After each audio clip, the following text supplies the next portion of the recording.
কালের গর্ভে চলে যাবে কবি, রেখে যাবে তার স্মৃতি।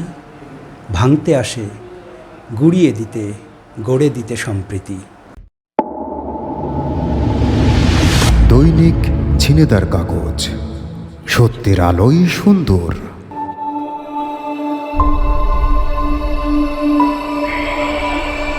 আমরা এখন যেতে চাই কবি এমদাদ শুভ্রর কাছে। এমদাদ শুভ্রর কাছে আমরা একটা কবিতা শুনব, পাশাপাশি তার আগামীতে নতুন লেখাগুলোকে নিয়ে মলাট বন্দি হচ্ছে, কোন বইটা কী নাম সেটা বলা যাবে কি না। আর পাশাপাশি তার কাছে আমার একটা ছোট্ট প্রশ্ন রয়েছে, জেলা এবং উপজেলা পর্যায়ে সরকারিভাবে যে সাহিত্য সমাবেশের আয়োজন করা হচ্ছে, এটা তো আপনারা বিভিন্ন জেলাতে যাচ্ছেন, বিভিন্ন অনুষ্ঠানে অংশগ্রহণ করছেন। আমাদের ঝিনাইদহ জেলাতেও হয়েছে এবং আরও হবে সামনে, আমরা শুনছি। তো সেগুলো আমাদের লেখক এবং পাঠক তৈরিতে কতটা ভূমিকা রাখছে সে বিষয়ে তিনি আলোকপাত করবেন। আমরা যাচ্ছি কবি এমদাদ শুভ্রের কাছে।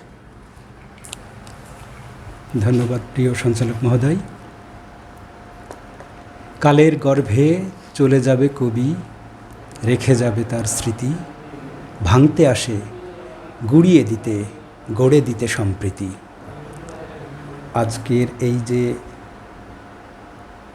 বৈশাখের সান্ধ্যকালীন যে আয়োজন, আমরা ঝিনাইদহ থেকে এসেছি বড় ছোট মিলে 6 জন। আমরা ট্রাকে এসেছি।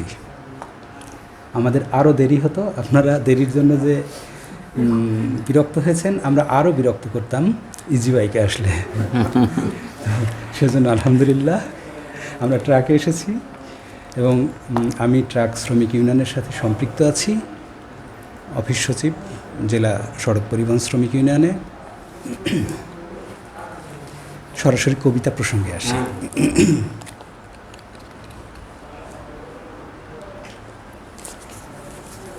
কবিতা এক ধারালো ইস্পাত আমার একটি কাব্যগ্রন্থ 18 সালের।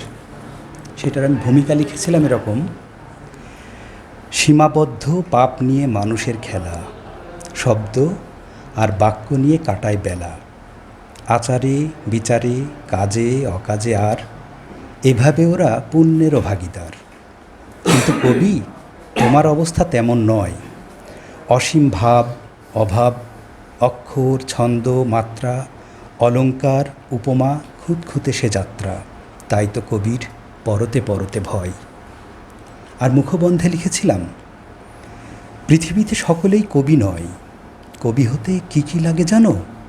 কবির নেশা শব্দকে আটকানো, শব্দে শব্দে তার সত্য অভিনয়।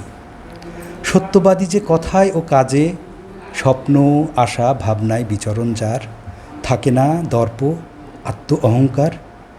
নির্ভীক প্রাণ কবি, ভয় শঙ্কা লাজে। শব্দবৃক্ষে কবি গ্রাম থেকে গ্রাম, নগর বন্দর সাজায় গভীর মনে। বুনে যায় শব্দবীজ সন্তর্পণে, কবি চলে যায়, থেকে যায় তার নাম। শিল্প যে কবির মিথ্যা অভিনয়, সে অন্য কিছু, একদম কবি নয়।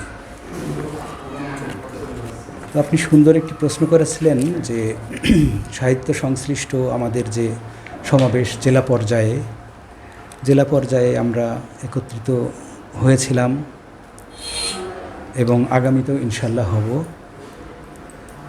আর এর আগে আমরা এই কালীগঞ্জে এসেছিলাম, জুয়েল ভাই এবং দাদাও ছিলেন, আমাদের মহাকবি আবু বকর ছিলেন, সমতট সাহিত্য পরিষদ, আমরা একটা সাহিত্য সংগঠনও করেছিলাম, নীতিমালাও ছিল। কিন্তু আসলে সবার সম্মিলিত প্রচেষ্টা ছাড়া সংগঠন এগিয়ে যায় না, একজন বেশিক্ষণ দৌড়াতে পারে না। সবাই যদি মিলেমিশে একসাথে চলা যায়, যেমন জেলা সাহিত্য পরিষদ ঝিনাইদহ, যার সভাপতি হচ্ছেন আমাদের মাননীয় জেলা প্রশাসক মহোদয় নিজে, কিন্তু জেলা সাহিত্য পরিষদের কার্যক্রম নিস্তেজ অবস্থা। জেলা সাহিত্য পরিষদের যুগ্ম সম্পাদক আমার পাশে বসে আছেন এম এ কবির ভাই, সাধারণ সম্পাদক শেখ মিজানুর রহমান, তিনি অসুস্থ। তো জেলা সাহিত্য পরিষদ যদি একটু নাড়া দেয়, তাহলে কিন্তু আমরা সাহিত্য অঙ্গনকে সাংগঠনিকভাবে আমরা এগিয়ে নিতে পারি। মূলত আমি যেটা মনে করি, কবিদের কিছুই প্রয়োজন নেই, কবিদের কিছুই প্রয়োজন নেই, কলমের প্রয়োজন নেই, খাতার প্রয়োজন নেই। কবিদের শুধু প্রয়োজন দুর্ভিক্ষ, কবিদের প্রয়োজন ধাক্কা, কবিদের প্রয়োজন লাঞ্ছনা, গ্লানি। এত সুন্দর সমাজে কবিদের জন্য না। কবিরা যদি সুন্দর সমাজে থাকে তাহলে সুন্দর সমাজকে কী লিখবে তারা? যখন ধাক্কা খাবে, এই ধাক্কা খাওয়া লোকদের পক্ষে হয়ে কবিতা তার বেরিয়ে আসবে ওই ধাক্কা খাওয়াদের জন্য। তো এখন চলছে দুর্নীতির যুগ, স্বর্ণযুগ। সিন্ডিকেট হয়ে আমরা যে দুর্নীতি, আমরা যেখানে যাচ্ছি সেখানেই মনে করেন দুর্নীতির সাহিত্য চলছে। তাদের একটা ছন্দ আছে দুর্নীতির। হাসি মুখে তারা আমাদের কাছ থেকে, সাধারণের কাছ থেকে অনায়াসে টাকা নিয়ে যাচ্ছে, কিন্তু আমরা সেবার মানে ভোগান্তি ছাড়া কিছুই পাচ্ছি না। এ নিয়ে আমাদের সোচ্চার হওয়া প্রয়োজন। আমরা স্থিতিশীল একটা সমাজ যদি পাই, দুর্নীতিমুক্ত, তাহলে আমরা সকলেই, সাহিত্যিক শুধু নয়, জনগণ সকলে মিলে আমরা শান্তিতে বসবাস করতে পারবো। আর বৈশ্বিক দিকে তাকালে আমরা হতাশ হই। এখানে যুদ্ধ, ওখানে যুদ্ধ, এখানে বিচ্ছেদ, ওখানে ভাইয়ের বিরুদ্ধে ভাই, এখানে দাঙ্গার বিরুদ্ধে দাঙ্গা। আসলে আমরা এমন একটা অবস্থানে আছি, মনে হয় যেন আমরা খুব ভালো অবস্থানে আছি। কখনো মনে হয় যে খুব খারাপ জায়গায় আছি, আবার বাইরের দেশ, অন্যান্য দেশের দিকে তাকালে মনে হয় আমরা খুব সুন্দর একটা সুখকর জায়গায় বসবাস করছি। তো আমাদের মেনে নেওয়াটা হচ্ছে সবচেয়ে গুরুত্বপূর্ণ বিষয়। আমরা কোন দিকে যাব, সাহিত্য কোন দিকে যাবে, দাদা সুন্দর কথা বলেছেন যে বিশ্ব সাহিত্য কোন দিকে যাচ্ছে।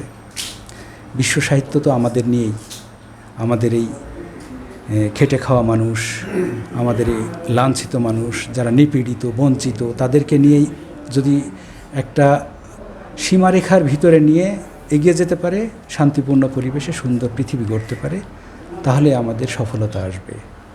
আর আগামী বই প্রকাশ বিষয়ে আমি এখনও মূলত সিদ্ধান্ত গ্রহণ করিনি। আমার বেশ কিছু কবিতা আছে, কবিতার সংখ্যা আমার খুবই কম।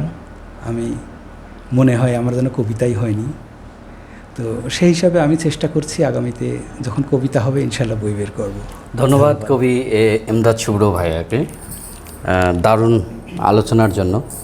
এবং তিনি বলেছেন আসলে কবিদের বা সার্বিক পরিবেশের বিষয়ে বর্ণনা করতে যে দুর্নীতি এবং সার্বিক বিষয়গুলো উঠে এসছে, কিন্তু আমি মনে করি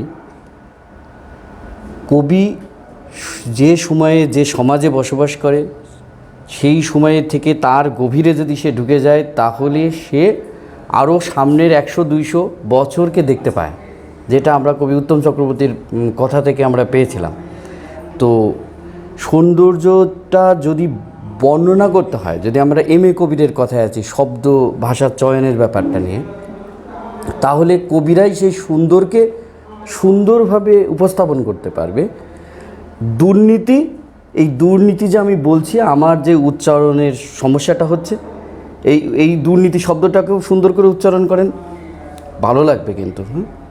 তো যেখানে আমরা যেভাবে আছি এটাকে অস্বীকার করব না, আমরা এখান থেকে পরিত্রাণের উপায়টাকে আমরা কবিরা কী করতে পারি, লেখনীর মাধ্যমে বদলে দিতে পারি।